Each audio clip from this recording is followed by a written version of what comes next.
Hello every one. ഇന്ന് നമ്മുടെ കൂടെ ഉള്ളത് വളരെ സ്പെഷ്യൽ ആയിട്ടുള്ള ഒരു ഗസ്റ്റാണ്, ഡോക്ടർ സ്റ്റാൻലി ജോണി. ഹിന്ദു വായിക്കുന്ന എല്ലാവർക്കും വളരെ സുപരിചിതമായ പേരായിരിക്കും ഡോക്ടർ സ്റ്റാൻലിയുടെ. നിങ്ങൾ എല്ലാവരും ഇന്റർനാഷണൽ അഫയേഴ്സിന് ഒരുപക്ഷെ ഏറ്റവും കൂടുതൽ ഡിപ്പെൻഡ് ചെയ്യുന്നതും സാറിന്റെ ആർട്ടിക്കിൾസിലായിരിക്കും. നമുക്ക് സാറിനെ പരിചയപ്പെടാം, ഇന്റർനാഷണൽ റിലേഷൻസിൽ കൂടുതൽ പെർസ്പെക്റ്റീവ്സ് മനസ്സിലാക്കാം. Hi doctor Stanley Johnny. Thanks ആൻഡോ. സ്റ്റാൻലിയുടെ ബാക്ക്ഗ്രൗണ്ടിനെ കുറിച്ച് ഒന്ന് പറയാമോ? നാട്, വീട്, കുടുംബം, എഡ്യൂക്കേഷണൽ ബാക്ക്ഗ്രൗണ്ട്, അതിനെ കുറിച്ചൊക്കെ ഒന്ന് പറയാമോ? വീട് ഇരിങ്ങാലക്കുടയാണ്, തൃശ്ശൂർ. ജനിച്ചതും വളർന്നതൊക്കെ അവിടെയാണ്. പിന്നീട് എം എക്കാണ് ഞാൻ IR വരുന്നത്. അപ്പൊ ഞാൻ പൊതുവെ പറയുന്നത് ഞാൻ ആക്സിഡന്റലി IR എത്തിയിട്ടുള്ള ഒരാളാണ്, ആക്സിഡന്റലി ജേർണലിസ്റ്റ് ആയിട്ടുള്ള ഒരാളാണ്. കാരണം എൻ്റെ UG എന്ന് പറയുന്നത് കോമേഴ്സിലാണ്, BCom ആണ്. അപ്പോ അത് BCom പഠിച്ചപ്പോഴാണ് മനസ്സിലായത് അത് എനിക്ക് പറ്റുന്ന ഒരു സബ്ജക്റ്റ് അല്ല എന്നുള്ളത്. അപ്പൊ അതിനുശേഷമാണ് ഞാൻ അന്ന് ഗാന്ധി യൂണിവേഴ്സിറ്റിയിൽ MA ഇന്റർനാഷണൽ റിലേഷൻസ് എന്ന് പറഞ്ഞൊരു കോഴ്സ് ഉണ്ടെന്ന് അറിയുന്നത്. അത് രാമകൃഷ്ണ സാറിന്റെ അടുത്ത് നിന്നാണ് അറിയുന്നത്, AK രാമകൃഷ്ണൻ.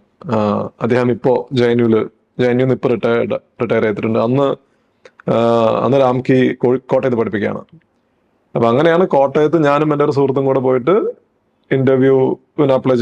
കോഴ്സിന് അപ്ലൈ ചെയ്യുന്നു, ഇന്റർവ്യൂ ഫേസ് ചെയ്യുന്നു, എക്സെട്ര. അങ്ങനെ നമ്മൾ MAക്ക് ജോയിൻ ചെയ്യുന്നു. അങ്ങനെയാണ് IR എത്തുന്നത്. കോട്ടയത്ത് 2 വർഷം ഉണ്ടായിരുന്നു. കോട്ടയത്ത് പഠിക്കുന്ന സമയത്ത് ഞങ്ങളുടെ അധ്യാപകർ ഇപ്പോൾ രാമകൃഷ്ണ സാർ JNU PhD ചെയ്തിട്ടുള്ള ആളാണ്. അവിടെ പഠിച്ചിരുന്ന പലരും, ഞങ്ങളുടെ സീനിയേഴ്സ് എല്ലാവരും JNUക്ക് PhD ചെയ്യാനും MPhil ചെയ്യാനായിട്ട് പോയിട്ടുള്ള ആളുകളാണ്. അപ്പൊ ആ സമയത്ത് MAക്ക് പഠിക്കുന്ന ആളുകൾക്ക് ഉള്ള ഒരു ലോജിക്കൽ നെക്സ്റ്റ് സ്റ്റെപ്പ്, അക്കാഡമിക്സിൽ താല്പര്യമുള്ള ആളുകൾക്കുള്ള ഒരു ലോജിക്കൽ നെക്സ്റ്റ് സ്റ്റെപ്പ് എന്ന് പറയുന്നത് JNU പോവുക എന്നുള്ളതാണ്. അപ്പൊ നമ്മളൊക്കെ ലാസ്റ്റ് സെമസ്റ്ററിൽ അതിനുള്ള ഒരു പ്രിപ്പറേഷൻ തുടങ്ങുകയും JNU എൻട്രൻസ് എഴുതുകയും അങ്ങനെ JNU അഡ്മിഷൻ കിട്ടുകയും ചെയ്യുന്നു. അങ്ങനെയാണ് നമ്മളൊരു ഫുൾ ഫ്ലെഡ്ജ്ഡ് IR GV ആയിട്ട് മാറുന്നത്. അപ്പൊ അങ്ങനെ JNU PhD, MPhil PhD JNU ചെയ്യുന്നുണ്ട്. 2 വർഷം MPhil ചെയ്തു, PhD 5 വർഷം എടുത്തിട്ടാണ് കംപ്ലീറ്റ് ആവുന്നത്.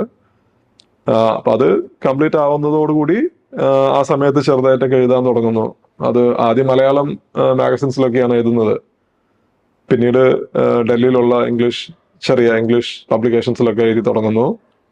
അങ്ങനെയാണ് നമ്മൾ ജേർണലിസത്തിലേക്ക് എത്തുന്നതും പിന്നീട് ഒരു ഫുൾ ടൈം IR റിപ്പോർട്ടർ അല്ലെങ്കിൽ IR റൈറ്റർ ആയിട്ട് മാറുകയും ചെയ്യുന്നത്. അങ്ങനെയാണ്. അപ്പൊ ഇതാണ് ഒരു ബ്രീഫ് ബാക്ക്ഗ്രൗണ്ട് എന്ന് പറയുന്നത്. ഈ BComൽ നിന്ന് ഇന്റർനാഷണൽ റിലേഷൻസിലേക്ക് അത്ര എളുപ്പമായിട്ടുള്ള ഒരു സ്വിച്ച് അല്ലല്ലോ. എനിക്ക് തോന്നുന്നു കേരളത്തിൽ പൊതുവെ ഇന്റർനാഷണൽ റിലേഷൻസിനെ കുറിച്ചുള്ള ചർച്ചകളും ഡിസ്കോഴ്സസും എല്ലാം പൊതുവെ കുറവാണ്. അപ്പം എങ്ങനെയാണ് BCom കഴിഞ്ഞിട്ട് ഇന്റർനാഷണൽ റിലേഷൻസ് വേണം, അല്ലെങ്കിൽ അതിലൊരു മാസ്റ്റേഴ്സ് പെർസ്യൂ ചെയ്യാം, ആ തീരുമാനത്തിലേക്ക് എങ്ങനെ എത്തിയത്? BCom ജയിക്കാൻ കഷ്ടപ്പെട്ട ഒരാളാണ് ഞാൻ. 10ാം ക്ലാസ്സിൽ എനിക്കൊരു ആവറേജ് മാർക്ക് ഉണ്ടായിരുന്നു, വലിയ കുഴപ്പമില്ലാതെ പോയിട്ടുണ്ട്. പക്ഷെ കൊമേഴ്സ് എടുത്തതിന് ശേഷം പ്രീ ഡിഗ്രിക്കും BComനും വലിയ ബുദ്ധിമുട്ടായിരുന്നു. അപ്പൊ എനിക്കറിയാമായിരുന്നു ഇത് എൻ്റെ ഒരു ഫീൽഡ് അല്ല എന്നുള്ളത്. പക്ഷെ പൊളിറ്റിക്സ് വായിക്കുമായിരുന്നു, IR വായിക്കുമായിരുന്നു, ഹിന്ദു വായിക്കുമായിരുന്നു. അന്ന് ഇരിങ്ങാലക്കുട വീടിനടുത്ത് ഒരു SN ലൈബ്രറി ഉണ്ട്. അപ്പൊ അവിടെ പോയിട്ടാണ് നമ്മൾ പത്രം വായിക്കുന്നത്. അപ്പോൾ പൊളിറ്റിക്സിനോടൊരു താല്പര്യം, ഒരു ജെനുവിൻ ഇൻട്രസ്റ്റ് ഉണ്ട്. അപ്പൊ അന്ന് തൃശ്ശൂര് ഒരു സ്കൂളില് ഒരു പ്രോഗ്രാം നടക്കുന്നു. അപ്പൊ ഞങ്ങൾ തൃശ്ശൂരുണ്ട് കൂട്ടുകാരൊക്കെ ചേർന്നിട്ട്. അപ്പൊ അന്നാണ് രാമകൃഷ്ണ സാറിനെ കാണുന്നത്. അപ്പൊ ഈ പരിപാടിക്ക് പോകാൻ തീരുമാനിക്കുകയും നമ്മൾ അവിടെ പോവുകയും ചെയ്യുന്നു. അപ്പൊ അന്ന് രാംകി ഈ അദ്ദേഹത്തിന്റെ പ്രസംഗത്തിൽ പറഞ്ഞ ഒരു വാക്കാണ് എന്നെ സ്ട്രൈക്ക് ചെയ്തത്. ആള് പറഞ്ഞത്, ഈ നിയോ ലിബറലിസത്തിൽ എനിക്ക് വിശ്വാസമില്ല. അപ്പോ after the session I went and met him. Then I asked him, so what is this neoliberalism? നമുക്കത് അറിയില്ല, എന്താണ് neoliberalism എന്ന് അറിയില്ല. അപ്പൊ സാർ എന്നോട് ചോദിക്കുന്നു, നിങ്ങൾ എന്താണ് ചെയ്യുന്നത്? ഞാൻ പറഞ്ഞു, BCom കഴിഞ്ഞതേ ഉള്ളൂ, ഇനി എന്ത് ചെയ്യണം എന്ന് ആലോചിക്കുന്ന ഒരു ഘട്ടമാണ്. അപ്പൊ ആൾ പറഞ്ഞത്, നിങ്ങൾക്ക് neoliberalism എന്താണെന്ന് അറിയാൻ താല്പര്യമുണ്ടെങ്കിൽ, അല്ലെങ്കിൽ ഇതുപോലുള്ള കാര്യങ്ങൾ അറിയാൻ താല്പര്യമുണ്ടെങ്കിൽ, why don't you go study political science and international relations? അങ്ങനെ താല്പര്യമുണ്ടെങ്കിൽ ഇവിടെ ഇന്ന സ്ഥലത്ത് ഒരു കോഴ്സ് ഉണ്ട്, അതിനൊന്ന് അപ്ലൈ ചെയ്യുമെന്നാണ് അദ്ദേഹം പറയുന്നത്. അപ്പോൾ അതാണ് ഒരു വഴിത്തിരിവ് എന്ന് പറയുന്നത്. ഈ ഒരു നിയോലിബറലിസം എന്നുള്ള വാക്കിൽ നിന്നാണ് നമ്മൾ IR പഠിക്കാൻ വരുന്നത്. പക്ഷെ ഇത് പഠിച്ചു തുടങ്ങിയതിന് ശേഷം എനിക്ക് personally I was always fascinated by what's happening in the world rather than what's happening in commerce. അപ്പോൾ നമ്മളന്ന് ഫ്രണ്ട് ലൈൻ ഒക്കെ വായിക്കാറുണ്ടായിരുന്നു. അത് ഡിക്ഷണറി ഒക്കെ വെച്ചിട്ടാണ് വായിക്കുക. ചെറിയ പോക്കറ്റ് ഡിക്ഷണറി ഒക്കെ വെച്ച് ഫ്രണ്ട് ലൈനിന്റെ പല വാക്കുകൾ മനസ്സിലാവില്ലായിരുന്നു.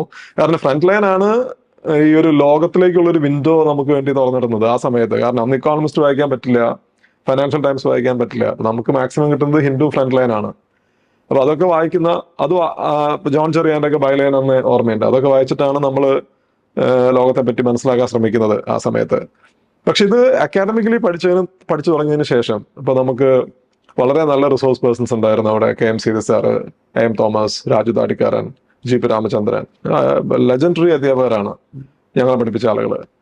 അപ്പൊ അവരൊരു പുതിയ ലോകമാണ് നമുക്ക് തുറന്ന് ഇടുന്നത്. ഇപ്പൊ പോസ്റ്റ് വാർ European history, Indian foreign policy, south Asian foreign policy history. അപ്പൊ ഇത് കുറെ കൂടി അക്കാഡമിക് ആയിട്ട് ഇതിനെ സമീപിച്ച് തുടങ്ങിയതിന് ശേഷം ശരിക്കും പറഞ്ഞാൽ നമ്മളുടെ ഒരു ജെനുവിൻ അക്കാഡമിക് ഇൻട്രസ്റ്റ് എനിക്കൊക്കെ ഉണ്ടാവുന്നത് അതിനുശേഷമാണ്. അപ്പോഴാണ് എനിക്ക് മനസ്സിലായത് ഈ ഒരു ഇൻട്രസ്റ്റ് ഇതിലൊരു വലിയ പ്രാധാന്യം ഉണ്ട്. അപ്പൊ നമുക്ക് പഠിക്കാൻ താല്പര്യമുള്ള വിഷയം നമ്മൾ പഠിക്കുമ്പോൾ നമുക്കൊരു ഒരു ഒരു പുഷ്, ഒരു ഇന്റേണൽ പുഷ് ഉണ്ടാവും. അപ്പൊ അങ്ങനെയാണ് ഇതിനൊരു സീരിയസ് അക്കാഡമിക് ചോയ്സ് ആയിട്ട് എടുക്കുന്നതും പഠിച്ചു തുടങ്ങുകയും ചെയ്യുന്നത്. അത് എനിക്കിപ്പോ ഞാൻ തിരിഞ്ഞു നോക്കുമ്പോൾ എന്നെ സംബന്ധിച്ച് that was a wise decision to join IR എന്ന് പറയുന്നത്. കാരണം അത് വളരെ താല്പര്യത്തോട് കൂടിയിട്ടാണ് ഞാൻ പിന്നീട് പഠിച്ചു തുടങ്ങുന്നത്. And I think it made me wiser in understanding what's happening in the world. JNU experience ഒരു ഭയങ്കര ലൈഫ് ചേഞ്ചിങ് എക്സ്പീരിയൻസസ് ആണെന്ന് ഒത്തിരി പേര് പറഞ്ഞു കേട്ടിട്ടുണ്ട്. അപ്പൊ JNU എക്സ്പീരിയൻസിനെ കുറിച്ചൊന്ന് പറയാമോ? JNU നമ്മൾക്ക് കേരളത്തിൽ നിന്ന് നോക്കുമ്പോൾ അന്ന് ഇതിന്റെ ഒരു പ്രോമിസ്ഡ് ലാൻഡ് ആണ് JNU അന്നത്തെ സ്റ്റുഡൻസിനെ സംബന്ധിച്ച്. പബ്ലിക് യൂണിവേഴ്സിറ്റിയാണ്. ഇപ്പൊ ഞാനൊക്കെ ഒരു മിഡിൽ ക്ലാസ് ബാക്ക്ഗ്രൗണ്ടിൽ നിന്ന് വരുന്ന ആളാണ്. നമ്മളെ സംബന്ധിച്ച് അഫോർഡബിൾ ആയിട്ടുള്ള ഒരു സ്ഥലമാണ്. കാരണം പ്രൈവറ്റ് യൂണിവേഴ്സിറ്റിയിലോ വിദേശത്തോ പോയി പഠിക്കാൻ പറ്റുന്ന ഒരു സാഹചര്യമല്ല അന്നുള്ളത്. അപ്പൊ JNU ആണ് നമ്മളുടെ ഒരു ഐഡിയൽ ചോയ്സ് എന്ന് പറയുന്നത്. അപ്പോ ഹോസ്റ്റൽ, വളരെ അക്കോമഡേറ്റീവ് ആയിട്ടുള്ള ഹോസ്റ്റൽ സംവിധാനമുണ്ട്. ഡൽഹിയിൽ നമുക്ക് താമസിക്കാം, ക്യാമ്പസിൽ താമസിക്കാം, നല്ല അധ്യാപകരാണ്. അപ്പൊ അതുപോലെ സ്റ്റുഡന്റ് ലൈഫ് വളരെ ആക്റ്റീവ് ആയിട്ടുള്ള സ്റ്റുഡന്റ് ലൈഫാണ്. അപ്പൊ ഞാൻ JNUവിൽ ചെന്ന് ഏതാനും മാസങ്ങൾക്കുള്ളിൽ അവിടെ എനിക്ക് ഇപ്പോഴും ഓർമ്മയുണ്ട്, താപ്തി ഹോസ്റ്റലിൽ താരിക്കലി വന്നിരുന്നു. അപ്പൊ താരിക്കലി നമ്മൾ കോളേജിൽ പഠിക്കുന്ന സമയത്ത് ഒത്തിരി വായിച്ചിട്ടുള്ള ഒരാളാണ്. അപ്പൊ അങ്ങനെ ഒരാൾ നേരിൽ വരുന്നു. അപ്പൊ അങ്ങനെ നമുക്കൊരു different kind of experience and exposure നമുക്ക് കിട്ടുകയാണ് JNUവില്. അതുപോലെ അവിടുത്തെ ലൈബ്രറി ഫോർമിഡബിൾ ആയിട്ടുള്ള ലൈബ്രറിയാണ്, നല്ല അധ്യാപകരാണ്. എൻ്റെ ടീച്ചർ പ്രൊഫസർ ഗുൽഷൻ ടീറ്റിൽ, അവര് ഈ വെസ്റ്റ് ഏഷ്യ വളരെ ഒത്തന്റിക് ആയിട്ടുള്ള, അതോറിറ്റേറ്റീവ് ആയിട്ടുള്ള ഒരാളാണ്. അവരാണ് എൻ്റെ supervisor. I was fortunate to have her as my guide while doing my PhD. അപ്പൊ അങ്ങനെ നമുക്ക് ഒരു new set of writers, new set of professors, വളരെ ഡൈനമിക് ആയിട്ടുള്ള ഒരു സ്റ്റുഡന്റ് ലൈഫ്, പുതിയ എക്സ്പോഷർ, അങ്ങനെ ഒത്തിരി കാര്യങ്ങൾ JNUവിൽ നിന്ന് നമുക്ക് കിട്ടുന്നുണ്ട്. പിന്നെ ഡൽഹിയിലാണ് ഒത്തിരി ഇവന്റ്സ് അവിടെ നടക്കുന്നുണ്ട്. ഫോറിൻ പോളിസി റിലേറ്റഡ് ആയിട്ടുള്ള ഇവന്റ്സ് നടക്കുന്നുണ്ട്. ഉദാഹരണം IDSA, അന്ന് ഒരു അപ്കമിങ് റിസർച്ച് ഇൻസ്റ്റിറ്റ്യൂട്ട് ആയിരുന്നു IDSA. JNUവിന്റെ അടുത്തായിരുന്നു അന്നത്തെ IDSA ക്യാമ്പസ്. ഇന്ന് കുറച്ച് മാറിയാണ്. അപ്പൊ IDSAയിൽ ഒരുപാട് ഇവന്റ്സ് നടക്കും, ഫോറിൻ പോളിസി റിലേറ്റഡ് ആയിട്ടുള്ള ഇവന്റ്സ്. ഡിപ്ലോമാറ്റ്സ് വരും. അപ്പൊ അതിന് നമ്മൾ പോകും. അപ്പൊ കേരളത്തിൽ നിന്ന് നമുക്ക് കിട്ടുന്ന ഒരു എക്സ്പോഷർ അല്ല അവിടെ നിന്ന് കിട്ടിയത്. അത് നമ്മളെ സഹായിച്ചിട്ടുണ്ട്, ഒത്തിരി സഹായിച്ചിട്ടുണ്ട്. പിന്നെ അക്കാഡമിക്കലി നമ്മൾ കുറെ കൂടി സീരിയസ് ആവുന്ന ഒരു ഇപ്പൊ ഞാനൊക്കെ നമ്മളുടെ MPhil സിനോപ്സിസ് എഴുതുമ്പോൾ നമ്മൾക്ക് MPhil സിനോപ്സിസ് എഴുതിയിട്ട് അത് ഹോൾ ബാച്ചിന്റെ മുമ്പിൽ പ്രസന്റ് ചെയ്യണം. അധ്യാപകരുണ്ടാവും, അധ്യാപകർ നമ്മളോട് ചോദ്യം ചോദിക്കും, പ്രൊഫസേഴ്സ്. സോ അന്ന് നമ്മളെ സംബന്ധിച്ച് ഒരു വലിയ ചലഞ്ചാണത്. അപ്പൊ ആ ചലഞ്ചൊക്കെ നമ്മൾ എടുക്കുകയാണ്. കാരണം of course we have the support of our supervisor. അപ്പൊ അങ്ങനെ നമ്മളുടെ ഒരു ഗ്രോത്ത് പ്രോസസ്സിൽ എനിക്ക് തോന്നുന്നു, ഓവറോൾ ഗ്രോത്ത് പ്രോസസ്സിൽ, അത് അക്കാഡമിക് ആയാലും പൊളിറ്റിക്കൽ ആയാലും നമ്മളുടെ ഒരു സോഷ്യൽ റിലേഷൻഷിപ്പിന്റെ കാര്യത്തിലൊക്കെ JNU ഒരു വലിയ പങ്ക് വഹിച്ചിട്ടുണ്ട്. And I lived on the campus for 7 years. That's a long period of time. And I met my wife in JNU. So അങ്ങനെ നോക്കുകയാണെന്ന് വെച്ച് കഴിഞ്ഞാൽ എൻ്റെ ജീവിതത്തിലെ ഒരു പിവോട്ടൽ പോയിന്റ് കൂടിയാണ് JNU എന്ന് പറയുന്നത്. And I was very sad on the night before I left the campus. I still remember meeting up my friends, saying goodbye to everybody, because my PhD was done. I had to vacate the hostel, and I was on the campus for 7 years. A lot had happened in my life over the past 7 years. So I was pretty sad when I moved out of the campus. So yes, ഇപ്പൊ തിരിഞ്ഞു നോക്കുമ്പോൾ that is a fantastic period of my life. അത് നമ്മളുടെ overall നമ്മളുടെ മാനസികമായിട്ടുള്ള വളർച്ചയ്ക്കും career related ആയിട്ടുള്ള വളർച്ചയ്ക്കും ഒത്തിരി സഹായിച്ചിട്ടുള്ള ഒരു ക്യാമ്പസ് ആണ് JNU എന്ന് പറയുന്നത്. JNUവിൽ പഠിച്ചുകൊണ്ടിരുന്നപ്പോൾ സ്റ്റാൻലി ഹിന്ദുവിൽ ഒരു ഫോറിൻ അഫയേഴ്സ് എഡിറ്റർ ആകും എന്ന് വിചാരിച്ചിരുന്നോ? ഇല്ല. എന്തായിരുന്നു അപ്പോൾ പ്ലാൻ? എല്ലാവരും പോലെ നമുക്ക് ജോലി വേണമായിരുന്നു. അത് ആ ഒരു ടെൻഷനുണ്ട്. കാരണം ഓഫ് കോഴ്സ് നമ്മൾ പഠിക്കുന്ന സമയത്ത് നമ്മൾ സെറ്റിൽ ചെയ്യണം, ജോലി വാങ്ങണം എന്നുള്ളൊരു ആഗ്രഹം എല്ലാവർക്കും ഉണ്ടാവുമല്ലോ. ഫൈനാൻഷ്യൽ സ്റ്റെബിലിറ്റി വേണം. അപ്പോൾ നമുക്ക് മുമ്പിൽ 2 ഓപ്ഷനാണ് യൂഷ്വലി ഉള്ളത്. ഓക്കെ, 3 ഓപ്ഷനാണുള്ളത്. 1 ഒരു അധ്യാപകനാവുക എന്നുള്ളതാണ്. 2 ഒരു തിങ്ക് ടാങ്കിലേക്ക് പോയിട്ട് ഒരു റിസർച്ച് ഓഫീസർ ആവുക. 3 ജേർണലിസ്റ്റ് ആവുക എന്നുള്ളതാണ്. ഈ അധ്യാപകരാവുക എന്ന് പറയുന്നത് എളുപ്പമല്ല. കാരണം അതിന് JNU എന്ന് പറയുന്നത് അവിടെ നിന്ന് പോകുന്ന എല്ലാവർക്കും അധ്യാപകരാവണം. ഡൽഹിയിൽ ഒരു ഭയങ്കര കോമ്പറ്റീഷൻ ഉണ്ട്. അതുപോലെ ഡൽഹി യൂണിവേഴ്സിറ്റിയൊക്കെ ആ സമയത്ത് ഹയർ ചെയ്യുന്നത് മുഴുവനും ആളുകളെ ആഡ്ഹോക് ബേസിസിലാണ്. ഒരു ഫുൾ ടൈം അപ്പോയിന്റ്മെന്റ് നടക്കുന്നില്ല. So it's a long and tedious process. Even if I want to become a professor, settle down, it's not going to be quick. അതാണ്. രണ്ടാമത്തെ തിങ്ക് ടാങ്ക് ഓപ്ഷനാണ്, which I had tried. I worked a few months with IDSA. അന്ന് അത് എൻ്റെ supervisor വഴിയാണ്. ഒരു research assistant ആയിട്ട് IDSAയിൽ work ചെയ്തിട്ടുണ്ട്. Which is okay. അത് ഒരു പുതിയ എക്സ്പീരിയൻസ് ആയിരുന്നു അന്ന് നമുക്ക്. കാരണം നമുക്ക് ഇന്ത്യയുടെ ഡിഫൻസ് മേഖലയിലുള്ള ഫോറിൻ പോളിസി എസ്റ്റാബ്ലിഷ്മെന്റിലുള്ള ആളുകളായിട്ട് സംസാരിക്കാനും നേരിട്ട് സംസാരിക്കാനും അവരുടെ ഇൻസൈറ്റ്സ് ഒക്കെ കിട്ടുന്ന ഒരു കാര്യമാണ്. പക്ഷെ ഡൽഹി പോലൊരു സ്ഥലത്ത് നമുക്ക് സർവൈവ് ചെയ്യാൻ അന്ന് ഒരു റിസർച്ച് അസിസ്റ്റന്റ് ആയിട്ട് ബുദ്ധിമുട്ടായിരുന്നു IDSAയിൽ. JNUവിൽ താമസിക്കുകയാണെങ്കിൽ കുഴപ്പമില്ല. പക്ഷെ once you are out of the campus, cost of living will shoot. So IDSAയിൽ being a research assistant it was difficult. I think ഇന്ന് മാറിക്കാണും. ഞാൻ സംസാരിക്കുന്ന 2008-2009 സമയത്താണ്.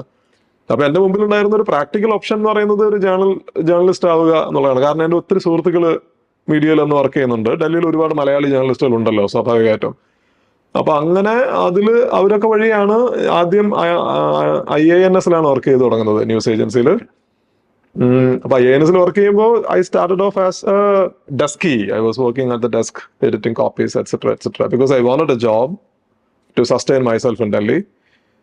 പിന്നീട് വേറെ അവിടെ മിന്റിലും ബിസിനസ് സ്റ്റാൻഡേർഡിലും വർക്ക് ചെയ്തിട്ടുണ്ട് ഡൽഹിയിൽ. പക്ഷെ PhD തീരുന്ന സമയത്ത് ഞാൻ കുറെ കൂടി എഴുത്തിലേക്ക് ഫോക്കസ് ചെയ്ത് തുടങ്ങുന്ന ഒരു സമയം കൂടിയാണ്. അപ്പൊ അങ്ങനെയാണ് മിന്റില് ബിസിനസ് സ്റ്റാൻഡേർഡിൽ 2 വർഷം വർക്ക് ചെയ്തതിന് ശേഷമാണ് ഹിന്ദുവിലേക്ക് വരുന്നത്. ഹിന്ദു ബിസിനസ് ലൈനിലേക്കാണ് ആദ്യം വരുന്നത്. അന്ന് business line editor Mukund Padmanabhan ആണ്. മുകുന്ദനെ ഡൽഹിയിൽ വെച്ച് കാണുകയും അതിനുശേഷമാണ് ഞാൻ BLലേക്ക് വരുന്നത്. BLലേക്ക് വന്നതിന് ശേഷം ഒരു ഫുൾ ഫ്ലെഡ്ജ്ഡ് റൈറ്റിംഗ് നമ്മൾ ആരംഭിക്കുന്നു. അതും കൂടുതലും IR വിഷയങ്ങളെ പറ്റിയിട്ട്. വെസ്റ്റ് ഏഷ്യ, എൻ്റെ PhD വെസ്റ്റ് ഏഷ്യനാണ്. അപ്പോൾ വെസ്റ്റ് ഏഷ്യനെ പറ്റിയിട്ടാണ് കൂടുതൽ എഴുതുന്നത്. One of the first articles I wrote was that the headline Mukund gave was Mess in Mesopotamia. Article ഇറാഖിനെ പറ്റിയിട്ടുള്ള ആർട്ടിക്കിളാണ്. അപ്പൊ അങ്ങനെ അത് ബിസിനസ് ലൈനിൽ നിന്ന് പിന്നെ ഹിന്ദുവിലേക്ക് വരുന്നു. ഹിന്ദു പിന്നെ അറിയാലോ ഒരു ബിഗർ ക്യാൻവാസ് ആണ്. ഹിന്ദു എല്ലാ കാലത്തും ഫോറിൻ അഫയേഴ്സിന് ഒത്തിരി പ്രാധാന്യം കൊടുത്തിട്ടുള്ള ഒരു സ്ഥാപനമാണ്. ലെജൻഡറി ജേർണലിസ്റ്റുകൾ ഉണ്ടായിട്ടുള്ള ഒരു സ്ഥാപനമാണ്. അപ്പൊ നമ്മളൊക്കെ ഹിന്ദു വായിച്ചിട്ടാണ് വളരുന്നത്. അപ്പോൾ ഹിന്ദുവിൽ വരുന്നതിന് ശേഷം എനിക്കൊരു ലാർജർ പ്ലാറ്റ്ഫോം കിട്ടുന്നുണ്ട് എഴുതാനും യാത്ര ചെയ്യാനും റിപ്പോർട്ടിംഗ് നടത്താനും ഒക്കെ. അപ്പൊ അതൊരു മ്യൂച്വൽ പ്രോസസ്സാണ് അത് ബേസിക്കലി. അപ്പൊ അങ്ങനെയാണ് ഹിന്ദുവിൽ എത്തിപ്പെടുന്നതും. അപ്പൊ ഹിന്ദുവിന്റെ ആ സമയത്ത് Hindu was looking for A foreign affairs editor when I was already with business line and I was writing foreign affairs for the business line. And then they were asking me whether I want to move to the Hindu. Then I thought, of course, that makes sense because Hindu is a much bigger canvas. If I am writing on foreign affairs, I thought Hindu will be better. അങ്ങനെയാണ് ഹിന്ദുവിലേക്ക് എത്തിപ്പെടുന്നത്. നമ്മളെല്ലാം സ്റ്റാൻലിയുടെ ഹിന്ദുവിൽ publish ചെയ്യുന്ന articles വായിച്ചിട്ടുണ്ട്. പക്ഷെ അതിന്റെ back എൻഡിൽ നടക്കുന്ന process, കാരണം ഇതൊരു ഒറിജിനൽ ആർട്ടിക്കിൾ ആണല്ലോ, അപ്പൊ അതിന്റെ ബാക്ക് എൻഡിൽ നടക്കുന്ന പ്രോസസ്സ് അതൊന്ന് കുറച്ച് ഡീറ്റെയിൽ ചെയ്യാമോ? ഇപ്പൊ ഞാൻ യൂഷ്വലി എഴുതുന്നത് എഡിറ്റ്സ് എഴുതുന്നുണ്ട്. ഓഫ് കോഴ്സ് അത് നമുക്ക് ക്വിക്ക് ആയിട്ട് എഴുതണം. അതിപ്പോ എന്റെ ബോസ് ഇപ്പൊ എന്നോട് ഒരു കാര്യത്തെ പറ്റി എഴുതാൻ പറഞ്ഞു കഴിഞ്ഞാൽ I have to deliver it quickly and I always try to deliver it quickly. രണ്ടാമത്തെ കാര്യം, ഇപ്പൊ നമ്മൾ ഓപ്പഡ് എക്സ്പ്ലെയിനേഴ്സ് ആണ് കൂടുതൽ എഴുതുന്നത്. പിന്നെ റിപ്പോർട്ടിംഗ് നമ്മൾ യാത്ര ചെയ്യുമ്പോഴാണ് റിപ്പോർട്ട് ചെയ്യുന്നത്, അല്ലെങ്കിൽ ഓപ്പഡും എക്സ്പ്ലെയിനേഴ്സ് ആണ്. അപ്പൊ ഓപ്പഡ് ഇപ്പൊ സംതിങ് ഇപ്പൊ എന്തെങ്കിലും കാര്യമായിട്ട് നടക്കുമ്പോൾ അപ്പൊ അത് നമുക്കൊരു ഐഡിയ നമ്മളെ സ്ട്രൈക്ക് ചെയ്യാണ്. അപ്പൊ ഒരു ഉദാഹരണം ഞാൻ പറഞ്ഞു കഴിഞ്ഞാല്, ഇപ്പോൾ US അംബാസിഡറുടെ അടുത്ത കാലത്തുള്ള ഒരു കമന്റ് എന്ന് പറയുന്നത് there is no such thing as strategic autonomy in times of crisis എന്ന് അദ്ദേഹം ഡൽഹിയിൽ പറയുകയുണ്ടായി. അത് ഇന്ത്യയുടെ റഷ്യ പോളിസിനോടുള്ള ഒരു മൈൽഡ് ഒരു ഇൻഡയറക്ട് ക്രിറ്റിസിസം ആണ്. So I was reading that story, which my colleagues reported from Delhi. Then I was asking myself, അത് റീഡേഴ്സിന് അതായത് എന്തുകൊണ്ടാണ് സ്ട്രാറ്റജിക് ഓട്ടോണമി ഇമ്പോർട്ടന്റ് ആയിട്ടുള്ളത് ഇന്ത്യക്ക്? That question I was asking myself. So readers might be asking the same question, right? അപ്പൊ അതിന് ഉത്തരം പറയുക എന്നുള്ളതാണ് നമ്മുടെ ജോലി ഒരു ജേർണലിസ്റ്റ് എന്നുള്ള രീതിയിൽ. അപ്പോൾ അതിനെപ്പറ്റി എഴുതാവുന്ന നമ്മൾക്ക് ഒരു ഐഡിയ അപ്പോൾ വരികയാണ്. അപ്പോൾ നമ്മൾ അതിനെപ്പറ്റി ചെറിയ റിസർച്ച് നടത്തുന്നു. ഇന്ത്യൻ ഫോറിൻ പോളിസിയിൽ സ്ട്രാറ്റജിക് ഓട്ടോണമിയുടെ പങ്ക് എന്താണ്, ഹിസ്റ്റോറിക്കലി എന്താണ്, ഇപ്പോഴത്തെ അതിന്റെ ഇമ്പോർട്ടൻസ് എന്താണ്, ഇപ്പൊ ഇത് ചർച്ച ചെയ്യാനുള്ള കാരണം റഷ്യൻ യുക്രൈൻ യുദ്ധമാണ്. അപ്പൊ എന്താണ് ഇന്ത്യക്ക് റഷ്യയോടുള്ള നിലപാട്, അല്ലെങ്കിൽ ഈ ഒരു പൊസിഷൻ ഇന്ത്യ എടുക്കാനുള്ള കാരണം എന്താണ്? അപ്പോ ബേസിക്കലി ഈ റൈറ്റിംഗ് പ്രോസസ് എന്നെ സംബന്ധിച്ച് എപ്പോഴും ഈ ചോദ്യോത്തരങ്ങളിലൂടെയാണ് നടക്കുന്നത്. അപ്പോ അതായത് ഈ ചോദ്യത്തിന് ഉത്തരം പറയുക, എല്ലാ മനുഷ്യർക്കും ഒരുപാട് സംശയങ്ങളുണ്ട്, നമുക്കുൾപ്പെടെ. അപ്പൊ നമ്മളും കോൺസ്റ്റന്റ്ലി റിസർച്ച് ചെയ്തുകൊണ്ടിരിക്കുന്ന ആളുകളാണ്. റൈറ്റിംഗ് എനിക്ക് എപ്പോഴും തോന്നിയിട്ടുള്ളത് it is not only about language. Language എല്ലാവർക്കും ഉണ്ട്. ഇപ്പൊ നമുക്ക് ഒന്നല്ലെങ്കിൽ ഇംഗ്ലീഷോ മലയാളമോ ഹിന്ദി ഏതെങ്കിലും ഒരു ഭാഷ എല്ലാവർക്കും അറിയാമോ? ലാംഗ്വേജിലെ കമാൻഡ് മാത്രം പോരാ. റൈറ്റിംഗിൽ വേണ്ടത് നമുക്ക് ക്ലിയർ ആയിട്ടുള്ളൊരു തിങ്കിങ് പ്രോസസ്സ് വേണം. അതുകൂടെ ഉണ്ടായാലേ ഒരു നല്ലൊരു പ്രൊഡക്റ്റ് നമുക്ക് ഉണ്ടാക്കാൻ പറ്റുള്ളൂ.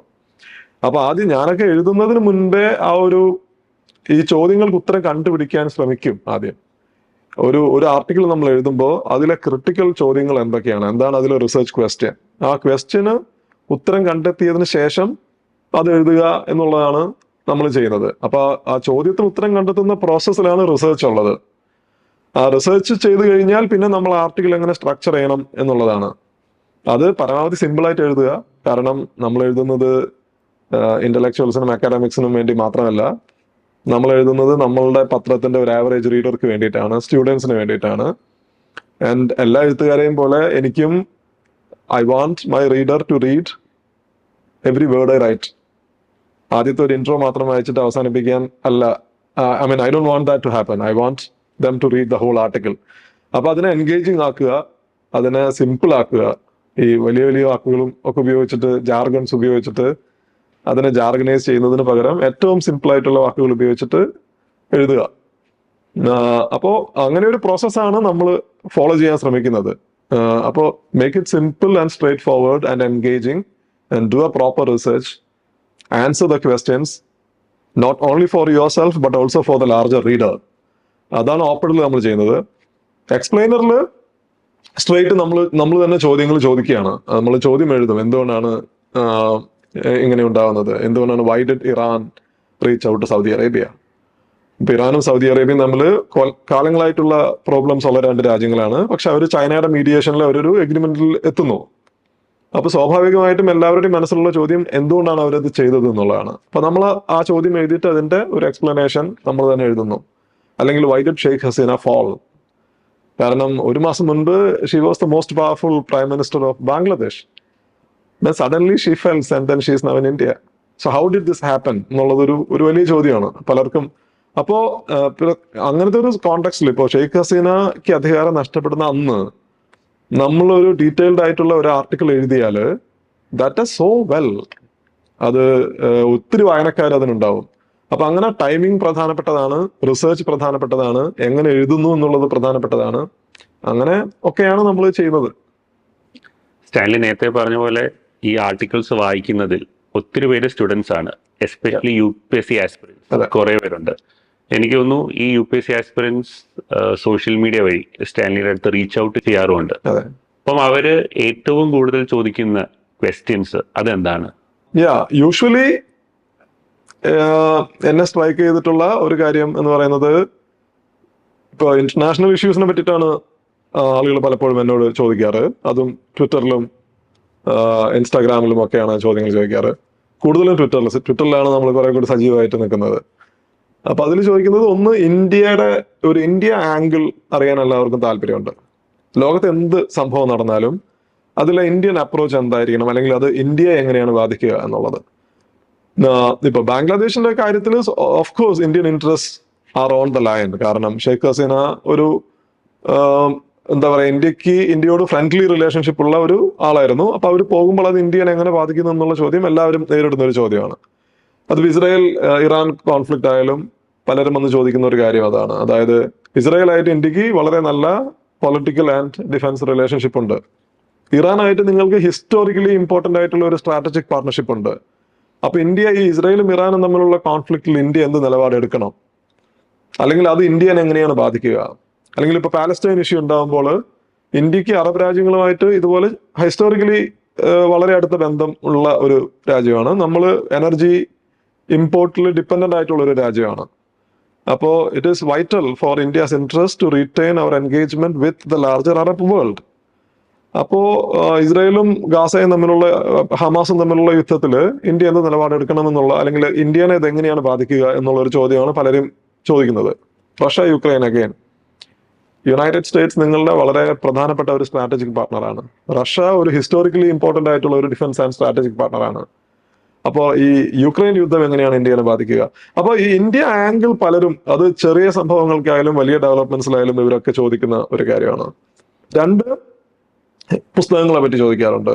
ഇപ്പോ ബംഗ്ലാദേശ് ക്രൈസിസിന് ശേഷം എനിക്ക് ഒത്തിരി മെസ്സേജസും ഒക്കെ വന്നിട്ടുണ്ട്. അതായത് ഏത് പുസ്തകമാണ് ബംഗ്ലാദേശ് പ്രശ്നം മനസ്സിലാക്കാൻ വായിക്കേണ്ടത്. അപ്പൊ ഞാൻ പലരോടും സജസ്റ്റ് ചെയ്യുകയും ചെയ്തു. ഞാൻ ഗാരി ബാസിന്റെ ബ്ലഡ് ടെലഗ്രാം, അതുപോലെ ശ്രീനാഥ് രാഘവന്റെ 1972 യുദ്ധത്തെ പറ്റിയിട്ടുള്ള പുസ്തകം, അപ്പൊ അതിനെ പറ്റിയിട്ട് ചോദിക്കുന്ന ആളുകളുണ്ട്, പുസ്തകങ്ങളെ പറ്റിയിട്ട്. ഇസ്രായേൽ പാലസ്റ്റൈൻ വിഷയത്തിൽ ഇതുപോലെ ഒരുപാട് കാലം ആളുകൾ വന്നിട്ട് ഏത് പുസ്തകമാണ്, tell me one book to understand the Israel Palestine problem, one recent book. അപ്പൊ ഞാൻ അവരോട് പറഞ്ഞിരുന്നു, നെയ്തൻ ത്രാളിന്റെ the only language they understand എന്ന് പറഞ്ഞ പുസ്തകം വായിക്കുക, അല്ലെങ്കിൽ റഷീദ് ഖാലിദിയുടെ the war on Palestine, 100 years of war on Palestine. അപ്പൊ അഫ്ഗാൻ വിഷയത്തിൽ അഗെയിൻ ഇപ്പൊ എന്നോട് ചോദിച്ചാൽ ഞാൻ എന്റെ പുസ്തകം പറയും, കോമ്രേഡ് ചന്ദമുല്ലാസ്. പക്ഷെ അതിനു മുൻപ് താലിബാൻ വീണ സമയത്ത് പലരും ചോദിച്ചിരുന്നു.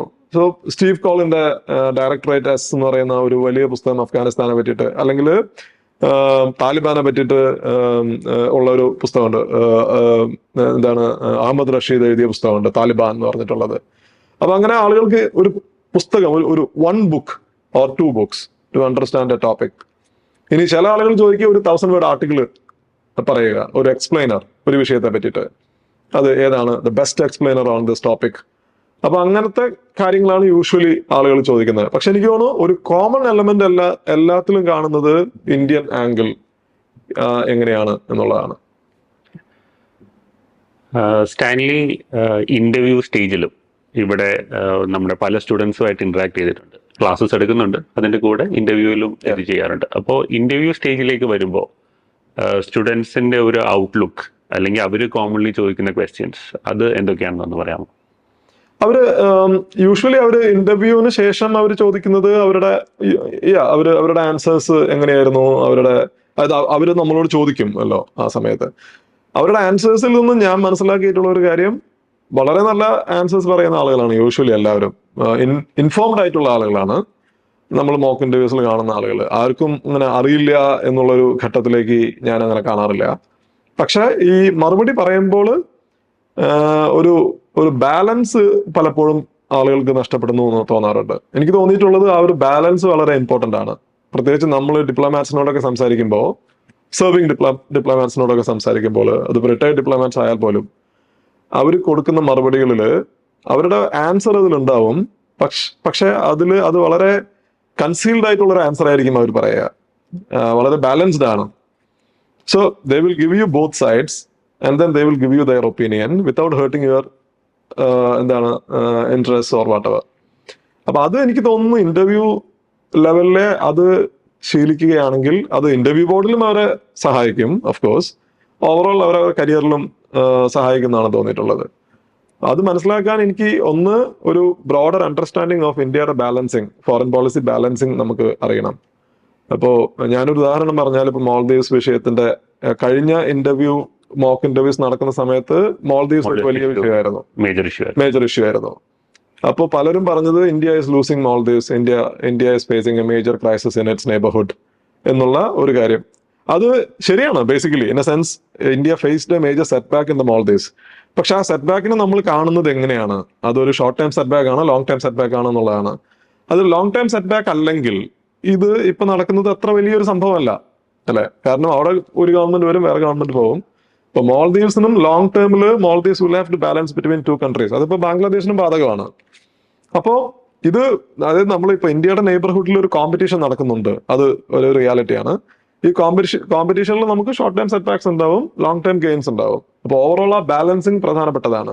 പക്ഷെ ചിലർ പറയും ഇന്ത്യ ഹാസ് ലോസ്റ്റ് മോൾഡീവ്സ് എന്ന് പറയും. അപ്പൊ ഞാൻ പറഞ്ഞു അങ്ങനെ കാണാതെ ഇതിനൊരു ലോങ് ടേമിൽ കാണുക. ഇതിന് ലോങ് ടേമിൽ കാണുമ്പോൾ നമ്മൾ കാണേണ്ടത് യെസ് അവിടെ ഡിഫറെന്റ് പൊളിറ്റിക്കൽ ഗ്രൂപ്പ്സ് ഉണ്ട്, അപ്പൊ അവരുടെ താല്പര്യങ്ങൾ ഡിഫറെന്റ് ആയിരിക്കും. പക്ഷെ ആ താല്പര്യങ്ങൾ മാറി വരും. ആ താല്പര്യങ്ങൾ പുതിയ പൊളിറ്റിക്കൽ ഗ്രൂപ്പ് അവിടെ വരുമ്പോൾ അതിനനുസരിച്ച് ഇന്ത്യൻ ഫോറിൻ പോളിസി റീഅഡ്ജസ്റ്റ് ചെയ്യണം. അപ്പൊ അങ്ങനെ ഒരു കൺസ്ട്രക്റ്റീവ് വേയിൽ നമ്മൾ ഇതിനെ കാണുക. അതുപോലെ ഇസ്രായേൽ പാലസ്തീൻ പലരും പറയും India is completely pro Israel എന്ന് പറയുന്ന ആളുകളുണ്ട്. അപ്പോ ഇന്ത്യയുടെ historical Palestine policy India abandon ചെയ്തു എന്ന് പറയുന്ന ആളുകളുണ്ട്. പക്ഷെ ഇന്ത്യയുടെ നിങ്ങൾ UN വോട്ടിംഗ് റെക്കോർഡ് നോക്കിക്കഴിഞ്ഞാൽ അതല്ല. ഓക്കെ, പൊളിറ്റിക്കൽ പോസ്റ്ററിംഗ് ഡിഫറെന്റ് ആയിരിക്കും. I agree that BJP is much more pro Israel than the Congress, അങ്ങനെ പറയാം നമുക്ക്. പക്ഷെ നിങ്ങൾ MEA ഫോറിൻ പോളിസി നോക്കുക, ഇന്ത്യൻ എസ്റ്റാബ്ലിഷ്മെന്റിന്റെ ഫോറിൻ പോളിസി നോക്കി കഴിഞ്ഞു കഴിഞ്ഞാൽ UN കഴിഞ്ഞ 4 റെസൊല്യൂഷൻസിലും ഇന്ത്യ ഇസ്രായേലിനെതിരാണ് വോട്ട് ചെയ്തിരിക്കുന്നത്. ഇപ്പൊ ജയശങ്കർ, ഫോറിൻ മിനിസ്റ്റർ ജയശങ്കർ പറയുന്നത് എന്താണ്? At the end of the day the fact of the matter is that the Palestinians are denied of their nationhood within quotes. Foreign minister പറഞ്ഞിരിക്കുന്നതാണ്. അപ്പൊ ഈ നുവാൻസസ് നമ്മൾ മനസ്സിലാക്കണം. നമ്മൾ ഈ ഒരു പോപ്പുലർ നാരേറ്റീവിന്റെ പിന്നാലെ പോകാതെ ഈ നുവാൻസസ് മനസ്സിലാക്കി കഴിഞ്ഞാൽ നമുക്ക് നുവാൻസ്ഡ് ആയിട്ടുള്ള ആൻസേഴ്സ് പറയാൻ പറ്റും, ബാലൻസ്ഡ് ആയിട്ടുള്ള ആൻസേഴ്സ് പറയാൻ പറ്റും. എനിക്ക് തോന്നുന്നു അത് that is important when you sit in the interviews. വേറൊരു പോപ്പുലർ നെറേറ്റീവ് ആണ്, അതായത് ഇന്ത്യയുടെ സ്റ്റാൻഡിങ് എമോങ് നേഷൻസ് റീസെന്റ് ഭയങ്കരമായിട്ട് കൂടിയിട്ടുണ്ട് എന്നുള്ളത്. ആ ഒരു പോപ്പുലർ നെറേറ്റീവ് ശരിയാണോ ഇൻ യുവർ പെർസ്പെക്റ്റീവ്? ഓവറോൾ നമുക്ക് പറയാം ഇന്ത്യയുടെ എന്താണ്, India is becoming A much bigger power. അതായത് ഇന്ത്യ എന്ന ലോകത്തിലെ 5th ലാർജസ്റ്റ് ഇക്കോണമിയാണ്. നമ്മൾ ലോകത്തിലെ ഏറ്റവും മോസ്റ്റ് പോപ്പുലസ് ആയിട്ടുള്ള രാജ്യമാണ്. അപ്പൊ അതിന്റെ സ്വാഭാവികമായിട്ടും അതിന്റെ പ്രാധാന്യം ഇന്ത്യക്ക് കിട്ടും. ലോകത്തിലെ 5th ലാർജസ്റ്റ് ഇക്കോണമി എന്ന് പറയുമ്പോൾ അതിനർത്ഥം നമുക്ക് ഇന്ത്യയുടെ ഉള്ളിലെ കോൺട്രഡിക്ഷൻസിനൊക്കെ നമ്മൾ മറക്കണം എന്നല്ല. ഒരുപാട് ഇഷ്യൂസ് ഇതിനകത്തുണ്ട്, അതൊന്നും നമ്മൾ നിരാകരിക്കുന്നില്ല. പക്ഷെ still the size of the economy is huge. അപ്പൊ when your economy is so big you will get that kind of an attention globally. ഇപ്പൊ ഇന്ത്യ ഇന്ന് G20 ഒരു പ്രധാനപ്പെട്ട രാജ്യമാണ്. ഇന്ത്യ ക്വാഡിലെ മെമ്പറാണ്. ഇന്ത്യ ഷാങ്ഹായ് കോപ്പറേഷൻ ഓർഗനൈസേഷനിലെ മെമ്പറാണ്. ഇന്ത്യ ബ്രിക്സിലെ ഫൗണ്ടിങ് മെമ്പറാണ്. അപ്പോ ഇന്ന് നിങ്ങൾ ഇന്നത്തെ ഒരു ഗ്ലോബൽ ഓർഡറിലെ പ്രധാനപ്പെട്ട പ്ലാറ്റ്ഫോംസ് എല്ലാം എടുത്ത് നോക്കിക്കഴിഞ്ഞാൽ അതിലൊക്കെ ഇന്ത്യയുടെ പ്രസൻസ് ഉണ്ട്. പ്ലസ് ഇന്ത്യ ഒരു ബിഗ് ആൻഡ് ഗ്രോയിങ് ഇക്കോണമിയാണ്. It is the 5th largest economy and it could be the world's 3rd largest economy may be in a couple of decades എന്നാണ് എല്ലാവരും പറയുന്നത്. After China, the United States and India could be the 3rd largest economy. അപ്പൊ നിങ്ങൾ growth potential നോക്കിക്കഴിഞ്ഞാൽ India is clearly a booming power, India is a rising power.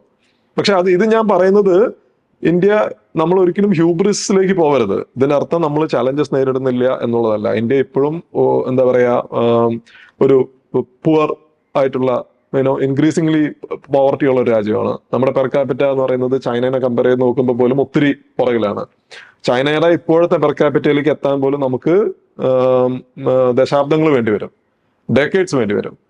അപ്പോൾ ഒരുപാട് challenges നമ്മൾ നേരിടുന്നുണ്ട്. ഇൻഫ്രാസ്ട്രക്ചർ നമ്മുടെ പുവർ ഇൻഫ്രാസ്ട്രക്ചർ ആണ് കമ്പയർ ടു ഈവൻ അത് ഫസ്റ്റ് വേൾഡ് ആയിട്ട് കമ്പയർ ചെയ്യേണ്ട, സെക്കൻഡ് വേൾഡ് ആയിട്ട് കമ്പയർ ചെയ്യുമ്പോൾ പോലും നമ്മുടെ ഇൻഫ്രാസ്ട്രക്ചർ ഇപ്പോഴും മോശമാണ്. അപ്പൊ അങ്ങനെ സോഷ്യൽ ഇഷ്യൂസ് ഉണ്ട്, സോഷ്യൽ ടെൻഷൻസ് ഉണ്ട്. അപ്പൊ അങ്ങനെ ഒരുപാട് പ്രോബ്ലംസ് നമുക്ക് അഡ്രസ് ചെയ്യാനുണ്ട്. പക്ഷെ അതേസമയം തന്നെ ഇന്ത്യ ഒരു റൈസിംഗ് രാജ്യമാണ്, ബൂമിംഗ് രാജ്യമാണ് എന്നുള്ളതും ഒരു റിയാലിറ്റിയാണ്. അപ്പൊ നിങ്ങൾ മാക്രോ പോളിസിയെ നോക്കുമ്പോൾ, ഫോറിൻ പോളിസിയെ നോക്കുമ്പോൾ this is going to place India in an important pedestal globally. അപ്പോൾ അതുകൊണ്ടും കൂടിയാണ് ഇവിടെ നമ്മൾ ഫോറിൻ പോളിസിക്ക് ഇന്ന് ഒത്തിരി ഇൻട്രസ്റ്റും വരുന്നുണ്ട്. So when your country becomes a larger power on a global scale, of course, I think there will be growing interest among the citizens about the foreign policy, right? അപ്പൊ അതൊന്നും ഇപ്പൊ ഞാനൊക്കെ IR പഠിക്കാൻ പോകുന്ന സമയത്ത് 20 കൊല്ലം മുൻപ്, അപ്പോൾ എനിക്ക് I had to explain what IR is to my own family members, എൻ്റെ സുഹൃത്തുക്കളുടെ ഇടയ്ക്കൊക്കെ. ഇന്ന് പക്ഷെ അങ്ങനെയല്ല. ഇന്ന് നിങ്ങൾ നോക്കിക്കഴിഞ്ഞാൽ ഇപ്പൊ ചെന്നൈയിൽ തന്നെ നോക്കിക്കഴിഞ്ഞാൽ ചെന്നൈയിൽ സ്റ്റെല്ല മാരി, ലയോള, വിമൻസ് ക്രിസ്ത്യൻ കോളേജ് ഇവരൊക്കെ ഇന്ന് IR കോഴ്സ് ഓഫർ ചെയ്യുന്നുണ്ട്. പുതിയ കോളേജസ് എല്ലാം പുതിയ IR കോഴ്സ് ഓപ്പൺ ചെയ്യുന്നുണ്ട്. അപ്പൊ ഇന്ന് കൂടുതൽ ആളുകൾ IR ആൻഡ് പബ്ലിക് പോളിസി പഠിക്കാനായിട്ട് വരുന്നുണ്ട്. പണ്ട് പൊളിറ്റിക്കൽ സയൻസ് മാത്രമേ ഉണ്ടായിരുന്നുള്ളൂ, ഇത് അങ്ങനെയല്ല. അപ്പോൾ അത് ഞാൻ പറയുന്നത് ഈ ഒരു രാജ്യത്തിന്റെ വളർച്ച അല്ലെങ്കിൽ രാജ്യത്തിന് കിട്ടുന്ന ഒരു ഇമ്പോർട്ടൻസ്, അതിനനുസരിച്ച് ലോക്കൽ ലെവലിലും ഇതിനോട് ഫോറിൻ പോളിസിയോടും IR-നോടുമുള്ള ഒരു താല്പര്യം വളരുന്നത് നമുക്ക് കാണാം. ഇന്ന് ഒരുപാട് പ്രൈവറ്റ് യൂണിവേഴ്സിറ്റീസ് ഉണ്ടല്ലോ ഇന്ത്യയിൽ IR പഠിപ്പിക്കുന്നത്. കേരളത്തില് IR-നെ കുറിച്ചുള്ള ചർച്ചകൾ അല്ലെങ്കിൽ അതിനെക്കുറിച്ചുള്ള അറിവ് ഇപ്പോഴും അത്ര വെൽ സ്പ്രെഡ് അല്ല എന്നാണ് എനിക്ക് തോന്നുന്നത്. സ്റ്റാൻലിയുടെ ഒപ്പീനിയൻ അതിനെ കുറിച്ച് എന്താണ്, and what can we do about it? പരിമിതമാണെന്നാണ് എനിക്ക് തോന്നുന്നത്. ഇവിടെ പരിമിതം എന്ന് പറയാൻ കാരണം അത് ഇവിടെ എന്താണ്, IR-നോട് താല്പര്യമുള്ള ആളുകളുണ്ട്, IR ചർച്ച ചെയ്യപ്പെടുന്നുണ്ട്, പക്ഷെ അതിന് ഒരു വലിയ മീഡിയ പ്രാധാന്യമൊന്നും ഇവിടെ കിട്ടുന്നില്ല എന്നാണ് എനിക്ക് തോന്നിയിട്ടുള്ളത്. ചില വിഷയങ്ങൾ ഇവിടെ പ്രധാനപ്പെട്ടതാണ്, പ്രത്യേകിച്ചും ഇപ്പൊ ഇസ്രായേൽ പാലസ്തീൻ, അതൊരു വലിയ പൊളിറ്റിക്കൽ ഇഷ്യൂ കൂടി ആയതുകൊണ്ട് അതിന് വലിയ രീതിയിൽ ചർച്ച ചെയ്യപ്പെടുന്നുണ്ട് ഇവിടെ. അതിനപ്പുറത്തേക്ക് ഇപ്പോൾ ഗ്ലോബൽ ഡെവലപ്മെന്റ്സ് എനിക്ക് തോന്നുന്നില്ല അത്രയും സീരിയസ് ആയിട്ടുള്ള ഒരു ഡിസ്കഷൻ കേരളത്തിൽ നടക്കുന്നുണ്ട് എന്ന് തോന്നുന്നില്ല. അത് എനിക്ക് തോന്നുന്നു അത് ഗ്രാജുവലി ഉണ്ടായി വരേണ്ട ഒരു കാര്യമാണ്. കാരണം ഹിസ്റ്റോറിക്കലി തന്നെ നോക്കിക്കഴിഞ്ഞു കഴിഞ്ഞാൽ ലോകത്തിന്റെ പല ഭാഗങ്ങളായിട്ട് കണക്റ്റഡ് ആയിട്ടുള്ള ഒരു റീജിയനാണ് കേരളം. നമ്മൾ ഇന്ത്യൻ പെനിൻസുലയുടെ ഒരു ക്രിട്ടിക്കൽ കോസ്റ്റൽ റീജിയനിലുള്ള ആളുകളാണ്. അപ്പോൾ ഇവിടെ ബ്രിട്ടീഷുകാർ വരുന്നതിന് മുൻപേ ലോകത്തിന്റെ പല ആളുകളായിട്ട് നേരിട്ട് ട്രേഡ് നടത്തിയിട്ടുള്ള ആളുകളാണ് ഇവിടെയുള്ള ആളുകൾ.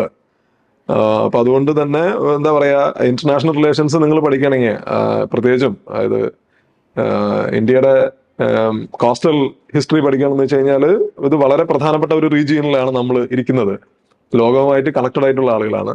അപ്പൊ IR അതായത് beyond the Gulf, beyond west Asia, IR കുറെ കൂടി സീരിയസ് ആയിട്ട് ചർച്ച ചെയ്യപ്പെടേണ്ട ഒരു സ്ഥലമാണ് ഇവിടെ.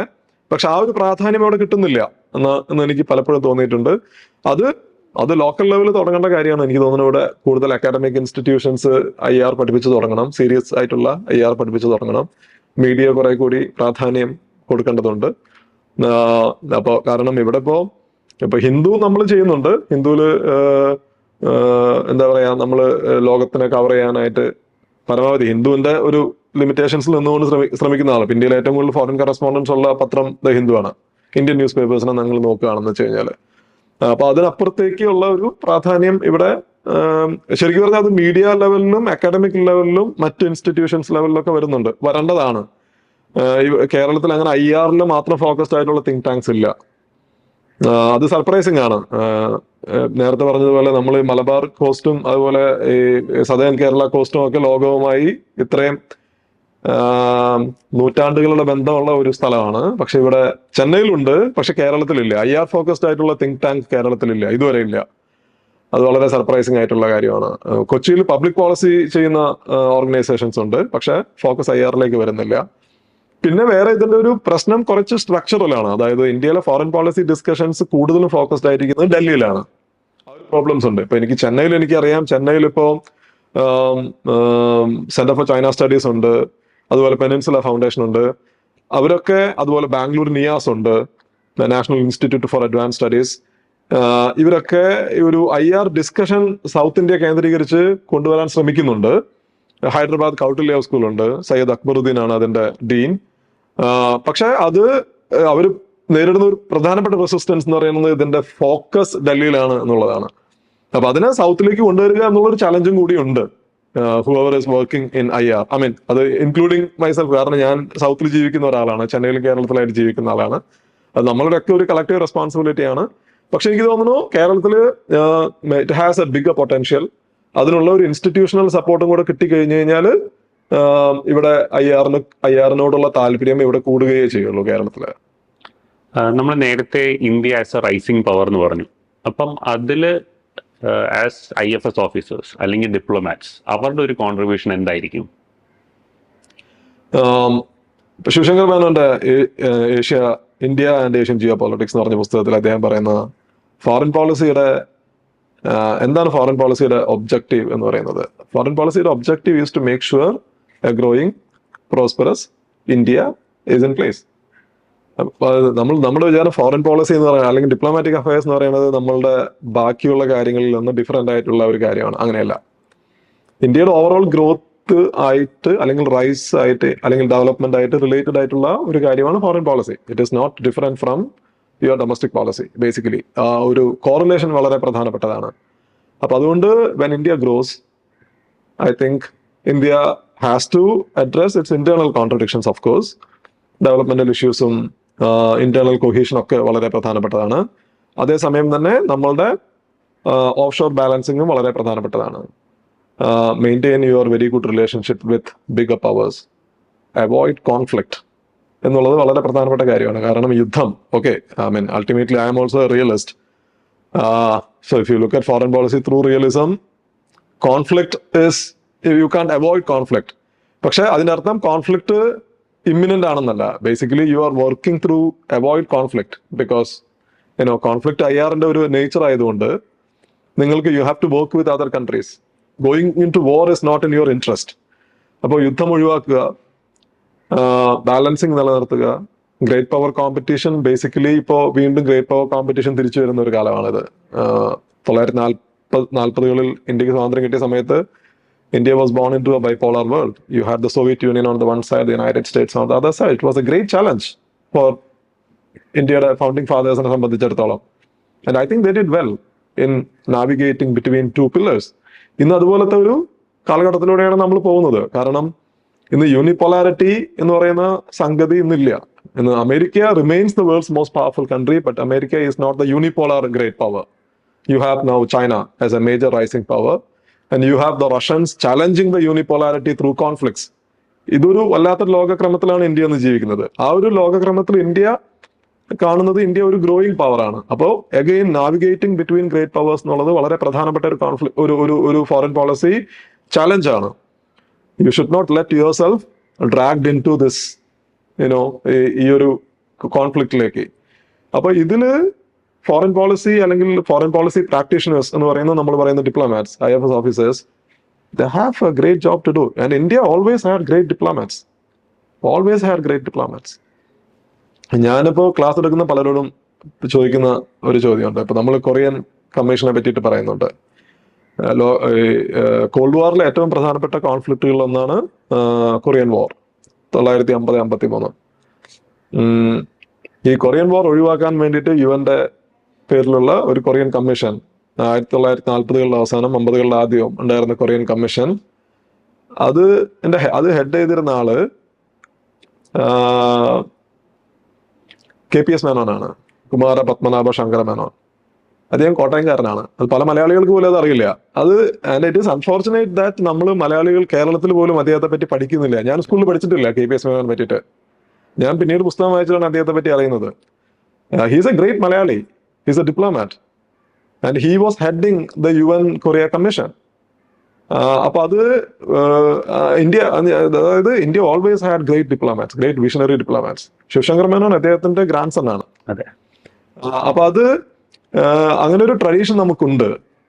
അതുപോലെ നമ്മളുടെ ഫോറിൻ സിവിൽ സർവീസ് തുടങ്ങുന്ന സമയത്ത് ഒരു ചെറിയ ഇൻസ്റ്റിറ്റ്യൂട്ടാണ്, വളരെ കുറച്ച് ആളുകളെ വെച്ചിട്ടാണ് ഇന്ത്യയുടെ എക്സ്റ്റേണൽ അഫയേഴ്സ് മിനിസ്ട്രി വർക്ക് ചെയ്തിരുന്നത്. ഇന്നും അവർ പറയുന്നത് നമ്മൾ അണ്ടർ സ്റ്റാഫ്ഡ് ആണ്. But still we have grown into a much bigger machinery today. അപ്പോൾ we have this tradition of having great diplomats and we successfully navigated between great powers during the cold war and we have to do it again. അപ്പോൾ അതിൽ എനിക്ക് തോന്നുന്നു ഇവര് diplomats അവർക്കൊരു വലിയ പങ്ക് ഇന്ത്യയുടെ തുടർന്നുള്ള വളർച്ചയ്ക്ക്, ഇന്ത്യയുടെ continuous പ്രോസ്പെരിറ്റിക്ക് they have to play a very important role. നമ്മൾ വർഷങ്ങളായിട്ട് അല്ലെങ്കിൽ ഡെക്കേഡ്സ് ആയിട്ട് പറയുന്ന ഒരു കാര്യമാണ് ഇന്ത്യക്ക് UN-ന്റെ സെക്യൂരിറ്റി കൗൺസിൽ ഒരു പെർമനന്റ് സീറ്റ് വേണം എന്നുള്ളത്. അത് ശരിക്കും ഉടനെങ്ങാനും നടക്കുമെന്നോ, in the short term or even in the long term നടക്കുമെന്ന് സ്റ്റാൻലിക്ക് തോന്നുന്നുണ്ടോ?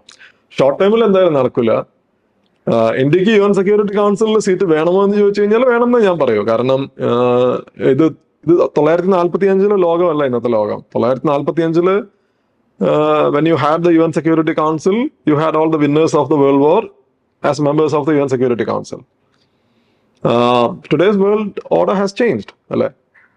ഇന്ന് US is a major power, China is a major power, and then India is now already a fifth largest economy. We are the most populous country, and Latin America is not represented in the UN Security Council. Africa is not represented in the UN Security Council. That's not fair. Okay, UN Security Council system തന്നെ undemocratic ആണ്. Okay, basically decisions have to be taken based on the voting in the UN General Assembly. അതാണ് ഒരു democratic process. പക്ഷെ അത് ഒരിക്കലും നടക്കാൻ പോകുന്നില്ല. അത് പ്രാക്ടിക്കൽ അല്ല. കാരണം ഇന്റർനാഷണൽ ഓർഡർ എന്ന് നമ്മൾ പറയുന്ന ഇന്റർനാഷണൽ സിസ്റ്റം ഒരു ഡെമോക്രാറ്റിക് സിസ്റ്റം അല്ല. അത് പവർ പൊളിറ്റിക്സിന്റെ സിസ്റ്റമാണ്. അതെല്ലാ കാലത്തും അങ്ങനെയാണ്. അത് ഒരു രാജ്യത്തിന് മാറ്റാനും സാധിക്കില്ല. So you will have an executive body. പക്ഷെ ആ executive body should be represented better. I think എല്ലാ കോണ്ടിനെന്റ്സിൽ നിന്ന് റെപ്രസെന്റേഷൻ വേണം. അല്ലെങ്കിൽ ഏറ്റവും പോപ്പുലസ് ആയിട്ടുള്ള ആളുകളെ റെപ്രസെന്റ് ചെയ്യണം. അപ്പൊ ഇന്ത്യ ലോകത്തിലെ ഏറ്റവും മോസ്റ്റ് പോപ്പുലസ് രാജ്യം UN സെക്യൂരിറ്റി കൗൺസിൽ ഇല്ല എന്ന് പറയുന്നത് ആ ഒരു സിസ്റ്റത്തിന്റെ പരാജയം കൂടിയാണ്. അപ്പൊ ആ സിസ്റ്റത്തിന് റിഫോം ചെയ്യേണ്ടതുണ്ട്. പക്ഷെ അതിന്റെ പ്രോബ്ലം എന്താണെന്ന് വെച്ച് കഴിഞ്ഞാൽ ഇപ്പൊ സെക്യൂരിറ്റി കൗൺസിൽ റിഫോമിന് സെക്യൂരിറ്റി കൗൺസിലിന്റെ ഉള്ളിൽ ഒരു കോൺസെൻസസ് വേണം. അത് ഇല്ല. അത് ഒന്നാമത്തെ പ്രശ്നം. രണ്ട്, ഇപ്പോ റഷ്യയും അമേരിക്കയും ഉൾപ്പെടെയുള്ള രാജ്യങ്ങൾ ഒരുപക്ഷെ സെക്യൂരിറ്റി കൗൺസിൽ റിഫോം ചെയ്യാനും കൂടുതൽ മെമ്പേഴ്സിനെ ഉൾപ്പെടുത്താനും ചിലപ്പോൾ സമ്മതിച്ചേക്കും. ചൈനയും ഇൻ പ്രിൻസിപ്പിൾ സമ്മതിച്ചേക്കും. പക്ഷെ വൺ ഓൺ വൺ പ്രശ്നങ്ങളുണ്ടാവും. ഇപ്പൊ ഇന്ത്യനെ എടുക്കുന്നതിൽ ചൈനയ്ക്ക് ബുദ്ധിമുട്ടുണ്ടാവും. അപ്പൊ അതിൽ കൺസെൻസസ് ഉണ്ടാവില്ല. ഇനി ഇവർക്കിടയിൽ ഒരു കൺസെൻസസ് ഉണ്ടായാൽ തന്നെ ഇവരാരും തന്നെ പുതിയതായി വരുന്ന രാജ്യങ്ങൾക്ക് വീറ്റോ പവർ കൊടുക്കാൻ സമ്മതിക്കില്ല. Because they are losing their privilege. So ഇതിൽ ഓരോ ഘട്ടങ്ങളിലും നിങ്ങൾക്ക് ഒരുപാട് സ്ട്രക്ചറൽ ഇംപെഡിമെന്റ്സ് കാണാം. അങ്ങനെ നോക്കുമ്പോൾ ഷോർട്ട് ടേമിൽ ഇതിന്റെ റീഫോം പോലും നടക്കുന്നുണ്ടാവില്ല. ലോങ് ടേമിൽ ഇതിന്റെ റീഫോം നടന്നാൽ തന്നെയും India will face a lot of challenges. ഈ ക്വസ്റ്റ്യൻ ഞാൻ നേരത്തെ ചോദിക്കേണ്ടതായിരുന്നു, പക്ഷേ I missed out on it. Stanley JNUവിൽ പഠിച്ചപ്പോൾ സ്വാഭാവികമായിട്ട് സിവിൽ സർവീസസ് എന്നുള്ളൊരു ആഗ്രഹമോ സ്വപ്നമോ അങ്ങനെ ഒരു ആസ്പിറേഷനേ ഉണ്ടായിട്ടില്ലേ? അതോ ട്രൈ ചെയ്തിട്ടുണ്ടോ? ഇല്ല, ഒരിക്കലും ഇല്ല. അത് ഐ ഡോണ്ട് നോ. ഇതിപ്പോ പലരും എന്നോട് ഇപ്പൊ അടുത്ത കാലത്ത് ചോദിക്കുന്നുണ്ട്. It never struck me. കാരണം ഞാൻ JNUവിൽ പോയതിനു ശേഷമാണ് JNU ഇതിന്റെ ഒരു ഹബ്ബാണെന്ന് എനിക്ക് മനസ്സിലാവുന്നത്. എന്റെ കൂടെ പഠിച്ച എന്റെ ക്ലാസ്സിലിരുന്ന ആളുകൾ ഇന്ന് സീനിയർ ഡിപ്ലോമാറ്റ്സ് ആണ്, ഫ്രണ്ട്സ് ആണ്. ഞങ്ങള് IFS ഓഫീസേഴ്സ് ഉണ്ട്, IPS. ഒരാള് ഒഡീഷയില് ഒരു സീനിയർ സുപ്പീരിയന്റന്റ് ഒക്കെയാണ് ഇപ്പോ ഒറീസ പോലീസ് ഫോഴ്സില് എന്റെ ക്ലാസ്മേറ്റ്സ്. അപ്പൊ അവരൊക്കെ അന്ന് പ്രിപ്പയർ ചെയ്യുന്നുണ്ട്. അപ്പോ ബഷീറൊക്കെ ഇരുന്ന് എപ്പോഴും വായിക്കുകയാണ്. ക്ലാസ് കഴിഞ്ഞാൽ നേരെ വായിക്കാൻ പോകും. ലൈബ്രറി ഫുൾ ടൈം ലൈബ്രറിയിലാണ്. ഞാനും ലൈബ്രറിയിൽ സമയം സ്പെൻഡ് ചെയ്യുന്നുണ്ട്. നമ്മൾ ലോകത്തെ പറ്റി മനസ്സിലാക്കാൻ ശ്രമിക്കുന്നുണ്ട്. പക്ഷെ അത് എന്റെ ഒരു ഒബ്ജക്റ്റീവ് ഡിഫറെന്റ് ആയിരുന്നു. That I wanted to be an academic or I wanted to be an authentic voice in international relations എന്നുള്ളതായിരുന്നു എനിക്കൊരു ആഗ്രഹം ഉണ്ടായിരുന്നത്. പിന്നെ I also thought that I was not that good in competitive exams. അങ്ങനെ ഒരു ചിന്തയും എനിക്കുണ്ടായിരുന്നു. അപ്പോൾ this never struck me that I should try for it. No, ഞാൻ അപ്ലൈ പോലും ചെയ്തിട്ടില്ല. ഇപ്പോ ഒത്തിരി UPSC ആസ്പിറൻസിനോട് ഇന്ററാക്ട് ചെയ്യുന്ന ഒരാളെന്ന സ്ഥിതിക്ക് അവർക്ക് എന്തെങ്കിലും ഒരു മെസ്സേജ് അങ്ങനെ കൊടുക്കാനുണ്ടെങ്കിൽ എന്തായിരിക്കും? എസ്പെഷ്യലി IR പഠിക്കുന്നതിനെ കുറിച്ചും അത് മനസ്സിലാക്കുന്നതിനെ കുറിച്ചും. IR പഠിക്കുന്നതിനെ കുറിച്ച് ജനറലി IR മനസ്സിലാക്കുന്നതിനെ കുറിച്ച് എനിക്ക് പറയാനുള്ള ഒരു കാര്യം, ഒന്ന്, കറണ്ട് അഫയേഴ്സ് ആണ് നമ്മൾ പഠിക്കേണ്ടത്. ഓക്കെ, നിങ്ങളുടെ പരീക്ഷ കറണ്ട് അഫയേഴ്സ് ഫോക്കസ്ഡ് ആയിരിക്കും. To understand current affairs you need to have a historical understanding. അതാണ് നമ്മളുടെ ബാക്ക് ബോൺ എന്ന് പറയുന്നത്. അതില്ലാതെ കറണ്ട് അഫയേഴ്സ് മാത്രം പഠിച്ചു കഴിഞ്ഞാൽ അത് വെള്ളത്തിൽ വരയ്ക്കുന്ന വര പോലെയാണ്. അപ്പൊ കുറച്ചും കൂടി ബ്രോഡർ റീഡിങ് വേണം, ഫോക്കസ്ഡ് ആയിട്ടുള്ള ബ്രോഡർ റീഡിങ് വേണം. രണ്ട്, IRൽ വളരെ പ്രധാനപ്പെട്ട ഒരു കാര്യമാണ് മാപ്പ്. അപ്പൊ നിങ്ങൾ പ്രത്യേകിച്ചും IR വായിക്കുമ്പോൾ you keep the map with you and then understand why a particular country is behaving like this. That opens the window to a lot of problems. കാരണം അതർവൈസ് നമുക്ക് ചിലപ്പോൾ ഇതിന്റെ ഒരു കോംപ്ലക്സിറ്റീസ് നമുക്ക് മനസ്സിലാക്കാൻ ബുദ്ധിമുട്ടുണ്ടാവും. So read history, look at the map, and then you read the current affairs. If you put all these three together, I think you can actually master international relations. Thank you, Stanley. Thank you so much. വളരെ informal ആയിട്ടുള്ള ഒരു free wheeling discussion ആയിരുന്നു. Thank you so much. Thanks, Anton. My pleasure. Fortune IAS Academy. More than just an academy,